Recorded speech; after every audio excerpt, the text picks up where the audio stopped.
We can talk like that too. We can just. The fern is in between you. Yeah. It's All right, we live yet? Yep. Oh yeah. All right. Well, hey Chris, nice to have you.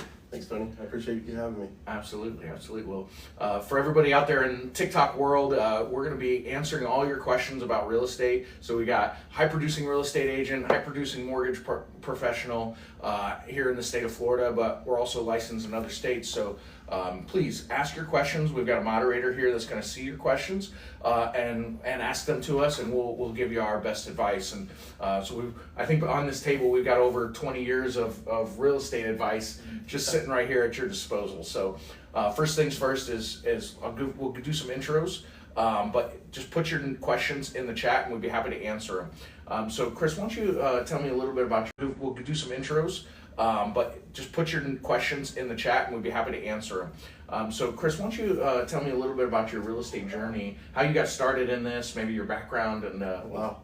You mean go that deep, huh? Yeah. I mean, we want everybody to know. So, kind of the short term, the short version would be, I was in Costco wholesale for a long time. I was in management the last few years of that journey, and I was there for about 13 years. And the last year of that journey, I had my first son, and he turned a year old. And I remember I got home. Now I was working, 60, 70 hours a week, and usually 6 or 7 days a week. And when I got home, we were having a birthday party for him. His name is Weston, and he didn't know who I was. I couldn't hold him, change him, feed him, play with him. He didn't know who I was. And that was just something that was not acceptable for me. Yeah. And I had to make, in that moment, in bed that night, I made that decision with my wife. I'm like, this will never happen again. Yeah, that'll change you. Absolutely. And, not for nothing, I was never like really big on having kids, to be completely transparent with you. It was never really like a goal of mine, but my wife, it was. Yeah. And I will tell you, it gave my life complete meaning, which is really, really impactful for me. Sure. So fast forward through that, trying to step down out of Costco, there was 11 attempts to resign as a manager with Costco before they would accept that resignation. And they were just trying to like put their teeth into me, if you will. But I had a really good friend named John that's still in the real estate industry. Oh yeah. And he begged me to come and try this opportunity and get into real estate with him. How'd you meet John? I actually bought my first house with John. Oh, okay. Yeah, okay. So imagine that. Yeah, I bought my Full first circle. Yep, I bought my first house with John. He started a real estate team, and later on, he ended up giving me my first opportunity. So that's where I got my feet wet, if you will. I started there, and I was there for about 2.5 years, 3 years maybe. And the goal there was to become the top producing agent on this team. I had the least experience on the team, but I was the top producing agent in about 18 months after being on the team. Wow. And so, that's quick. Well, I think quick study, huh? When you put the needs of others before your own, sure, things happen. And that's just really what it came down to. And so from that, I started a team, ended up not really caring for that too much. Now I'm 4 kids deep. Now you got your own little team. Right, so now I'm 4 kids deep, and now we're really close to having a basketball team.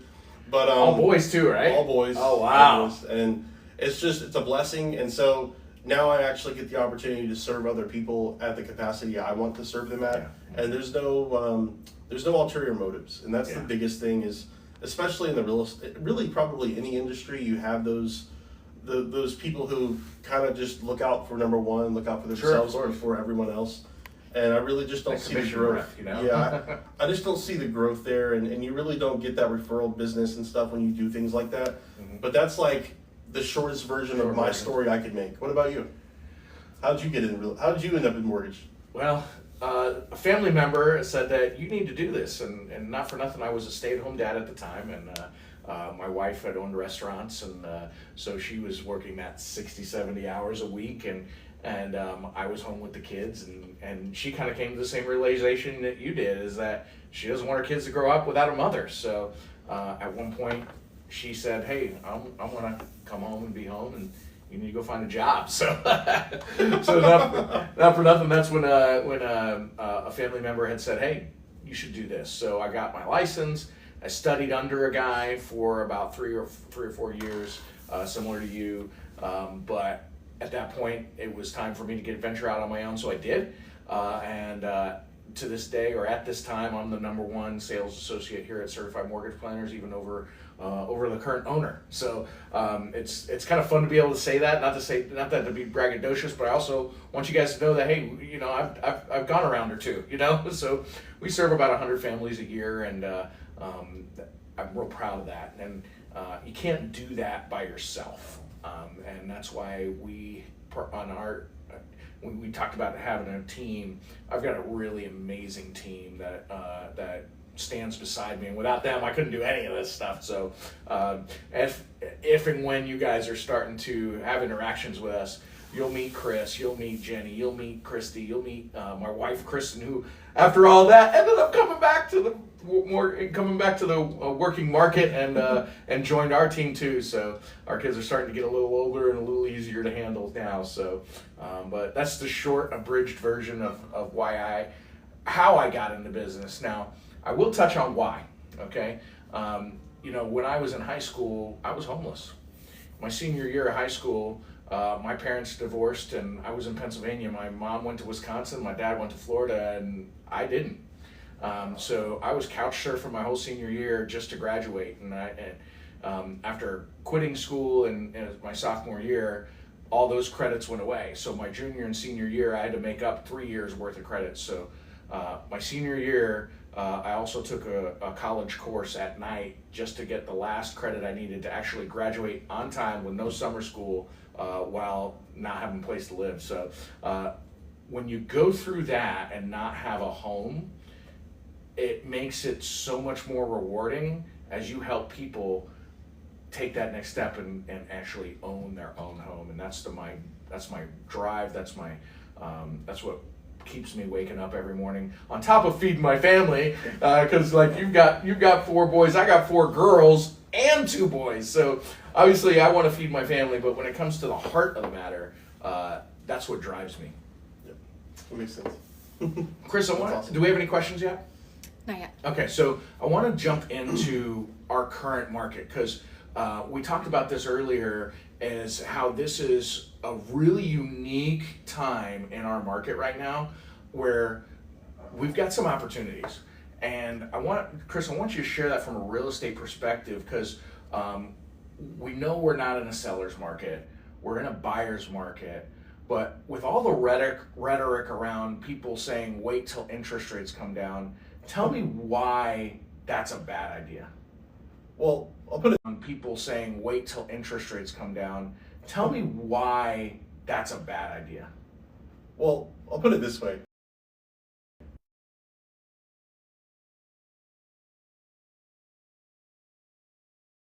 We saw that happen, right? How much more often does your phone ring when the rates are at a happy level? Well, and that's the funny part, is like we say happy level.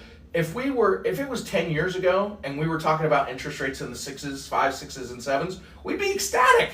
The only reason why interest rates feel like they're high now is because we had all these COVID interest rates that we're probably never going to see again. So, probably not. But that being said, all this rhetoric is, hey, wait till interest rates come down. Well, guess what, guys? They're already down. But if they were to come down later, why would we still want to buy now?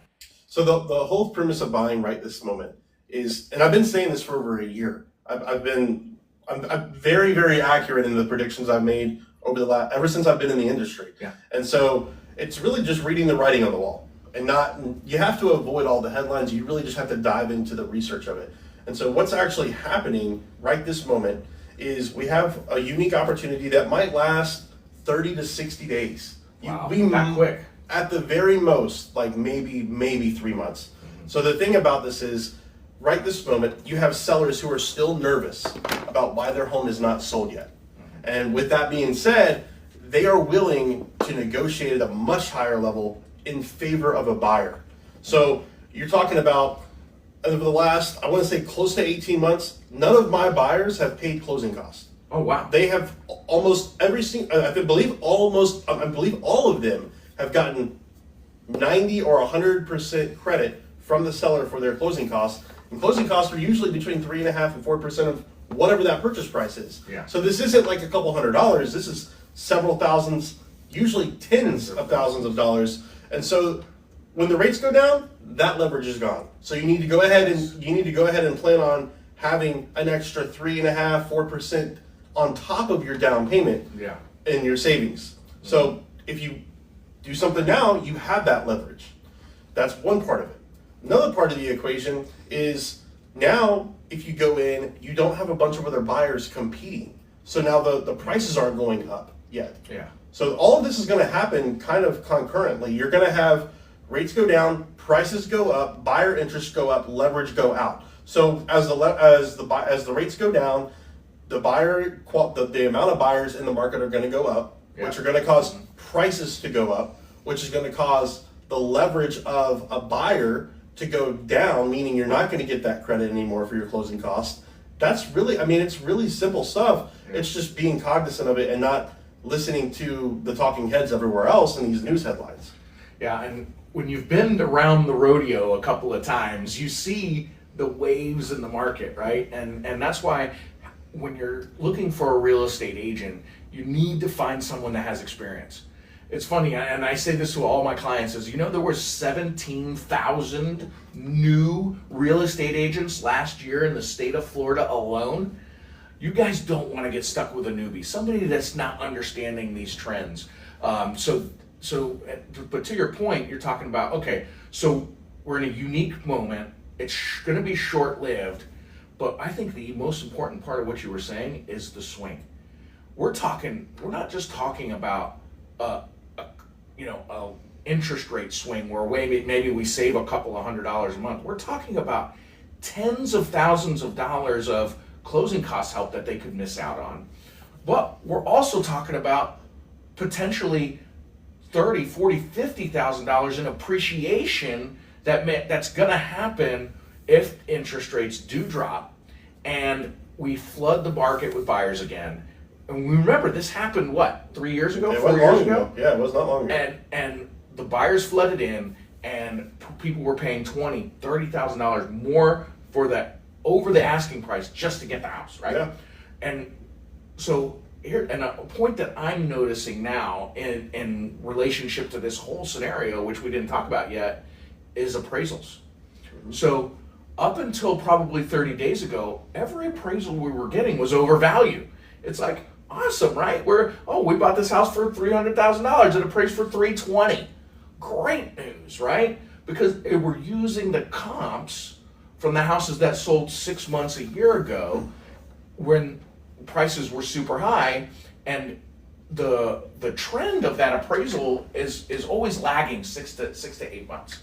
So now when prices are actually going down, and we judge that by what people pay, right? So what's somebody paying for that house? Now, an appraiser's not gonna see what they're paying until 6 months from now, right? So, but now, over the last 30 days, I've actually had 3 appraisals come in short, which we haven't seen in years. So I think this is another telltale sign of exactly what you're saying, of this being a short-lived, and the fact that we're gonna be, in a different market here shortly. Yeah, and we're kind of what you're touching on, like to your point about the whole appraisal situation, is the biggest fear behind this whole thing that I haven't even talked about yet. And so the biggest detriment to waiting is going to be life throws curveballs. Sure. Okay, we don't know what's coming down the pipeline in our life. We can kind of plan for things to happen the way we want them to happen, but at the end of the day, we have to also take in consideration that we don't plan. Everything being planned is not possible. No. So with that being said, if you were to wait until the rates go down, Tony, and you wanted to finally buy that house, and you made it happen, all of a sudden you've paid, that $350,000 house you just paid $425,000 for, mm-hmm. okay, and now all of a sudden you have this awesome job opportunity somewhere else, or someone in your family gets sick, or something along those lines to where now you need to sell that house. Okay, this is the biggest fear that I have for people who are waiting, is the appraisal is not going to come in on a $425,000 house at $500,000 to take on that amount that you just pretty much overpaid for it in a sense. because now you're upside down in it. Yeah. You know, it's kind of like if you bought a new car and you drove it off the lot, you're upside down, right? Well, it's the same thing. You have an opportunity now to buy a house and not take that initial ding. Yeah. But if you wait, that's what's going to happen. And so if you get into a situation where you have to move or something in part of your life changes, you're going to be upside down. And I can promise you that renting that house, even with a lower rate, is going to be trying at best. Yeah. You're going to be going negative on it every month. Yeah, and we're seeing a lot of that right now where people are trying to make that move and their rents that they could potentially get are not covering the mortgage. So we're seeing that even on investment properties where they're buying houses to rent out and it's just not covering it. So Right. There's a lot of that out there.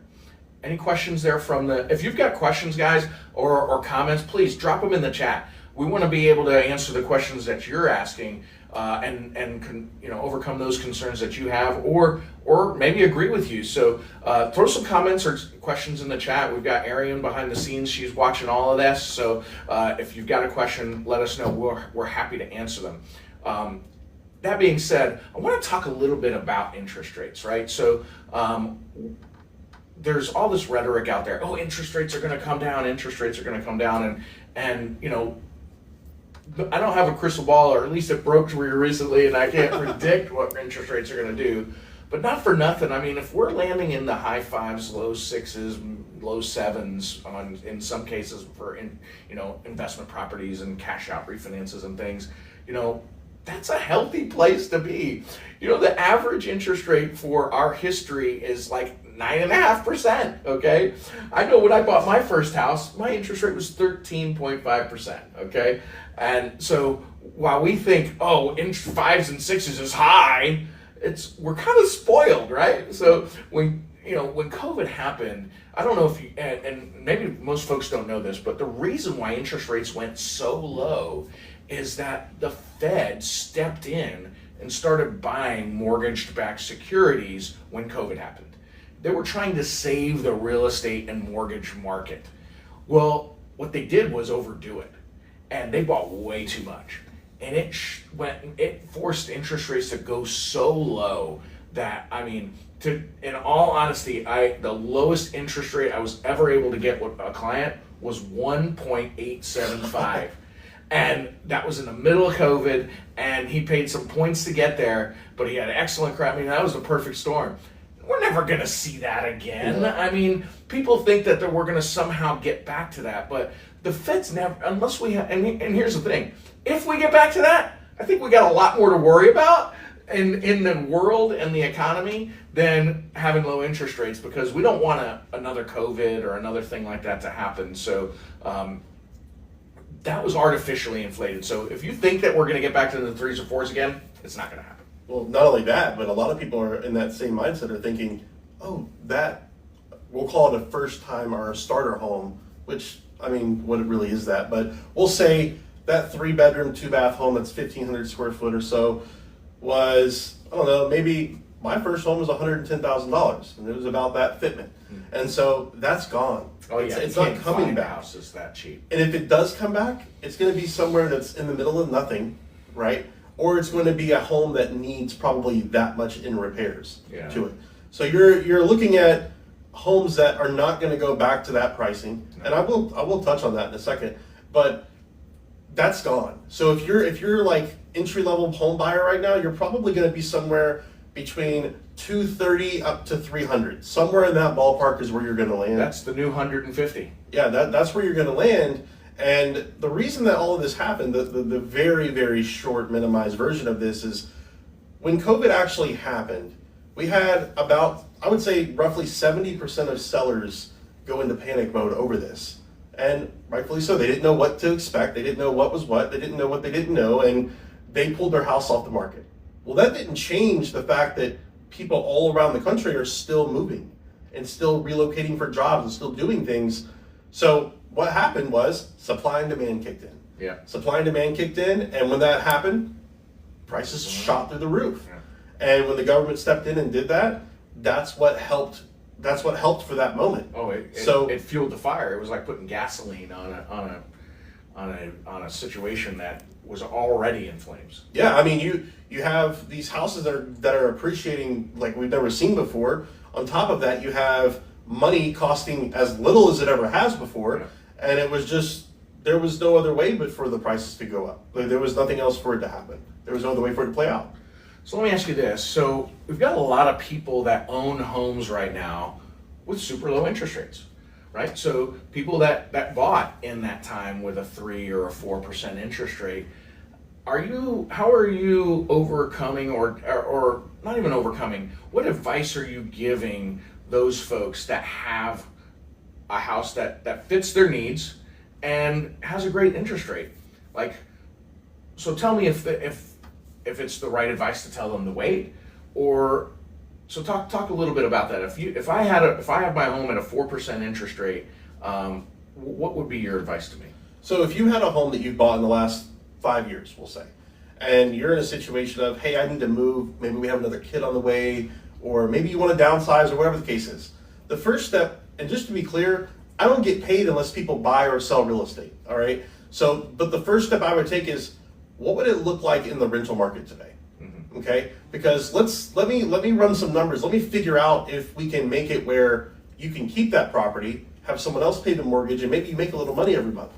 Because I like to help people build wealth through real estate, not just buy and sell real estate. Yeah. You know, that's where people really get a lot of growth, especially when it comes to finances through real estate. And so if we can find a way to help you keep that, then let's try to do that. Yeah. And so the workaround for that, a lot of people are like, well, how do I do that and get another mortgage? Like my income didn't go up. Like, what do I do? And I said, well, the biggest step for that is let's find a tenant for you if this is a good plan. We'll find a tenant for you. We'll get the 1-year lease contract done. Yeah. We'll have it pending, 60 days out, so we have time for you to shop for a home. And then we go to Just Call Tony, and all of a sudden we have this opportunity where it's like, hey, you know what, Tony, here's the lease agreement. You can use that to go ahead and get them pre-approved. Yeah. And it comes down to a debt to income ratio issue. That mortgage is totally just taken out by that lease agreement. So a lot of people don't realize that, but that's the workaround for that, where you can keep the real estate you own instead of just being in this constant flipping situation. Yeah, and I think a lot of people don't realize the fact that if you have a signed lease on your vacating property, we can use that to offset that debt. So ultimately, it's like okay, well, we're renting it for this, and our mortgage payment is this. That's offset. Now we're really just buying a new house, just like you did when you bought it the first time. So as long as you follow those steps, you can actually offset those mortgage payments. So a lot of people may not know that. So that's great advice, Chris, and I think it's a good advice to help build real estate. And you've got rental properties, so it's not like you're not just spitting rhetoric. You do this yourself. So and I know that because I know you personally. So that's great. So now, guys, if you've got questions, please pop them in the chat. We're here in Florida, so obviously if you're in Florida, it's even better. But ultimately, if you've got questions all over the United States, the advice we give is probably good anywhere you go. Even if we don't have the ability to serve you, we're still happy to give you the best advice, okay? Because that's our commitment to you guys. So now, when it comes to mortgage questions, so when you introduce somebody or want them to get pre-approved. Now I know we work together, so I'm not trying to plug myself, but tell me this: what do you want to run away from when you see this from a mortgage professional? When they make promises that are unbelievable. That's the number one thing. The too good to be true things. Mm-hmm. So no closing costs. The only way you're not getting closing costs is by going to like a new construction. That's the only way you're going to get something like that, unless you have someone like me negotiating for you to get that paid by a seller. But that some crazy low interest rate that's just off the chart, like nothing that we can see anywhere. And let's be honest, I've had clients who didn't want to just call Tony at the beginning, and so they wanted to try these opportunities. They tried the opportunities. They went through the motions. We lost the deals because they wanted to go that route. They went that route. They got the number. The number was a couple points, which is a couple % higher than what they were quoted or advertised having. And so you need to make sure, no matter where you are, you need to definitely make sure you have someone who's working with full transparency. And if it sounds too good to be true, it's always too good to be true. Yeah. Let me ask you this: what is the advantage of having someone local, someone that is a mortgage broker in the state you're working, particularly in the region where you're working? What is the advantage of having obviously your real estate agent needs to be local because they need to know the areas, know the school districts, know the bad areas and the good areas. But when it comes to a mortgage broker, why is it important for them to be local to where you're looking to buy a home? It's important because they need to know this area, right? So let's just put it in a realistic example. If we have a multiple offer situation, okay, and we decide that we're going to go over the budget a little bit, over the purchase price or the list price on this home, I need to be able to count on that lender being able to say, hey, I think that this is going to work out. You see a lot more appraisals than I would, right? So you're going through those, if there's rebuttals or not, you know what you're looking for. So you can help give us advice on that. Not only that, but when it comes down to programs are typically like state mandated programs, like our Hometown Hero program from DeSantis. That's a program that I don't know that any other state has it or not. They don't, yeah. But I know that for the people that we have here in the state that are nurses, teachers, whatever, firefighters, police officers, you have opportunities to tap into that down payment. It's kind of down payment assistance. It's Hometown Heroes, but that's what it is. It's a Hometown Heroes program. But if you don't work with someone who's hyper local, then they don't know about what that state's opportunities are. Yeah. So that's why when we get opportunities that you and I can't serve, anyone that's out there watching, if you have questions, come in. But most importantly, even if you're not in our areas of coverage, we will connect you with the professional to help you in your area of coverage. And I can promise you, I know the questions and he knows the questions to ask these individuals and these other professionals to make sure you're at you're getting served at a very high level. If nothing else, we would at least be interviewing them for you if we didn't already know someone in that space. So let me ask you this: what about reputation? Does reputation mean something when you're talking about a local lender? Absolutely. So when it comes down to it, I've on several occasions over the years, we've been working together for a long time. Yeah. On several occasions over the years, just by them knowing you has caused an opportunity to open up and actually we've won offers that we've made that are below other offers because of a solid lender. Yeah. And it was you. I mean, that's what it comes down to. And not necessarily me, and so I don't want to have it just be focused on me, but our company, Certified Mortgage Planners, is been here for a long time, 20, 30 years or something. I've only been here, it'll be 10 years in March, but the owners of this company have built such a great reputation throughout the years of doing what they say they're going to do, getting to the closing table.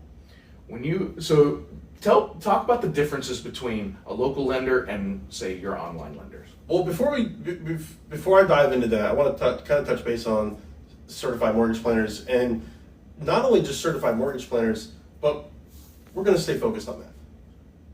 The thing about business in general is the leadership is what is really what designs everything below it. Mm-hmm. You are below the leadership. Sure. Okay. So For now, right? So the mindset here is the people who work in companies, they often reflect the values of the leadership. Yes. Or the ownership of the business. Or they won't be there that long. Right. And so when you reflect that, and Jason and BJ, they're just high level individuals that care about serving others.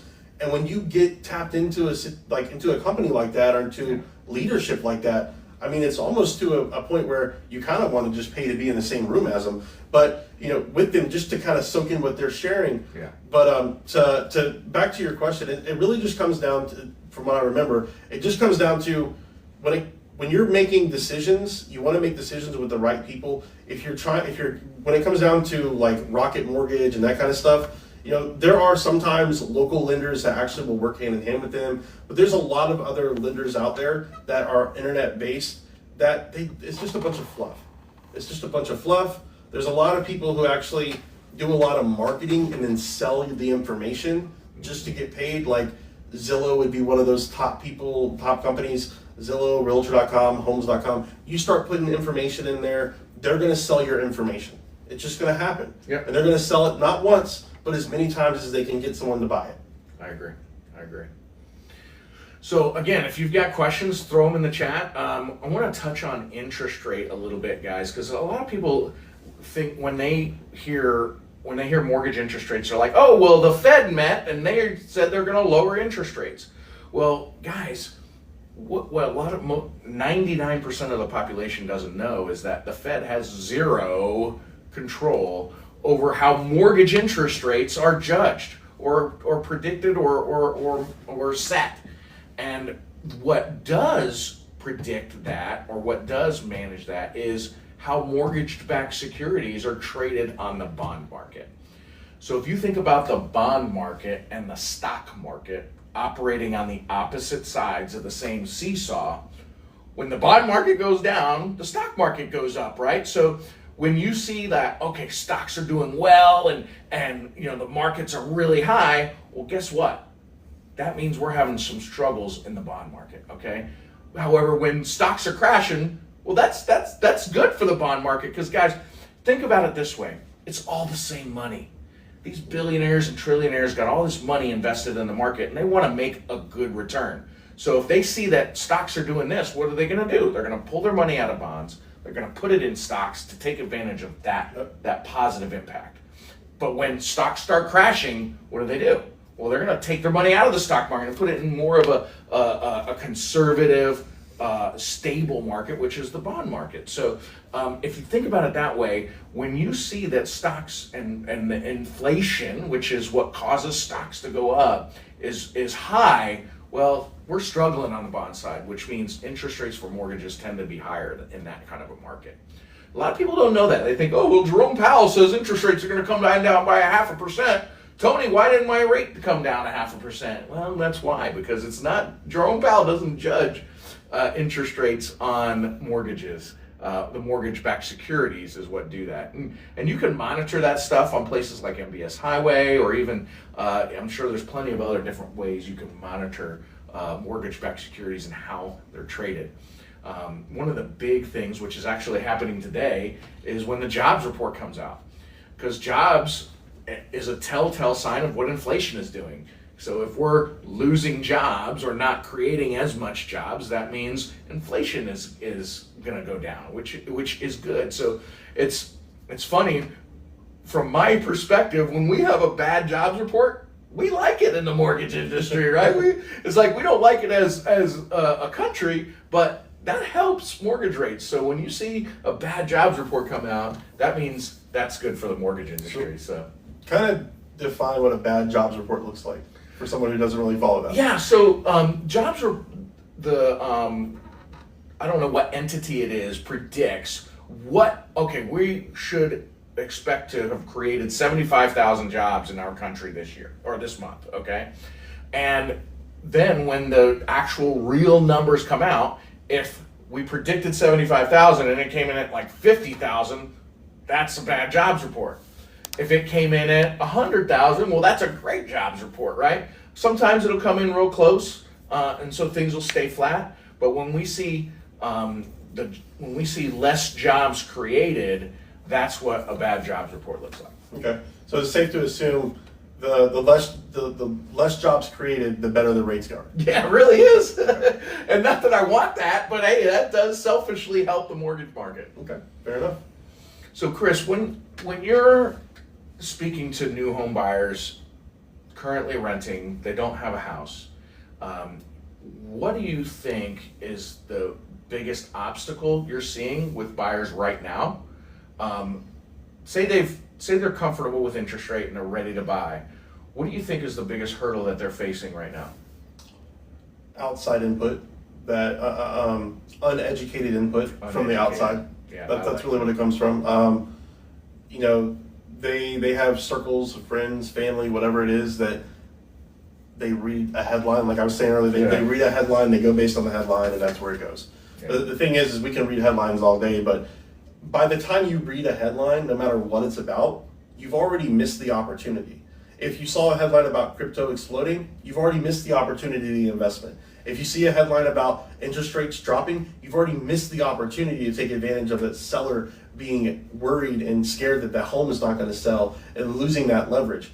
By the time that a headline hits, the information is old. Yeah. And that's really what it comes down to, is a lot of people in general are processing old information because they're not doing their own research. More importantly, it's not their job to do the research, Tony. They need to just partner with a professional that this is all we do. Yeah. Don't hire a part-time, I hate to say it if anyone's out there, but don't hire a part-time realtor. Don't hire a part-time mortgage loan officer. Hire people who are high-level skilled professionals doing this every day of the week, all day long. Yeah. And it's funny you mentioned the rhetoric and the advertisements you see out there, but if I was to look up what the definition of advertisement is, well, what is it?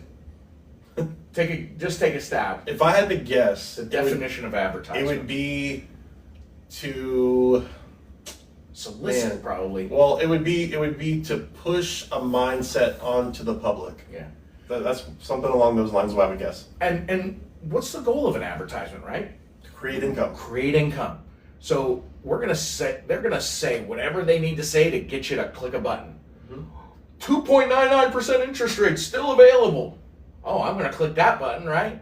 So and then the laundry list that no one ever qualifies for. Yeah, exactly. Because they make it where it's possible that you will never qualify for. Yeah, no one on the planet can. So be real careful what you see in the headlines, in the advertisements, what you see online, because their job is to get you to click.